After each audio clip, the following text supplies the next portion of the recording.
آج کل یہ ٹرینڈ چل پڑا ہے جمعہ مبارک، شب بخیر، صبح بخیر، گڈ مارننگ، گڈ نائٹ، کیا اس کا کوئی اسلام سے تعلق ہے؟ دیکھیں نبی علیہ السلام، صحابہ کرام اور تابعین، جہاں تک کہ تبع تابعین کی زندگی میں بھی کوئی ایسا پہلو نہیں ملتا جہاں پر انہوں نے کوئی ایسا عمل کیا ہو، اور یہاں تک کہ اس کی ممانت میں چند ایسی روایتیں ہیں کہ جہاں پر رسول خدا صلی اللہ علیہ وآلہ وسلم نے ایسی چیزوں سے منع فرمایا ہے۔ اور جب لوگوں سے کہا جاتا ہے کہ یہ عمل نہ کریں، اس کی اسلام میں گنجائش نہیں ہے، تو کہتے ہیں اس سے ہمارا اخوت و بھائی چارہ بڑھتا ہے۔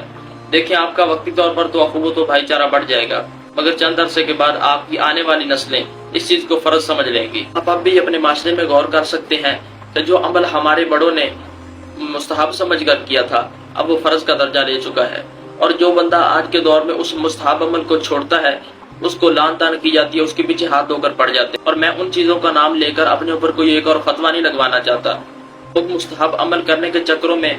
اس حد تک پہنچ چکے ہیں کہ جو عمل صحابہ کرام نے کیا، حضور نے کیا، اذانوں میں چینجنگ اور یہاں تک کہ نمازوں میں بھی چینجنگ آ چکی ہے۔ لہٰذا جتنا ہو سکے ایسی چیزوں سے بچا جائے، اسلام پہنچے۔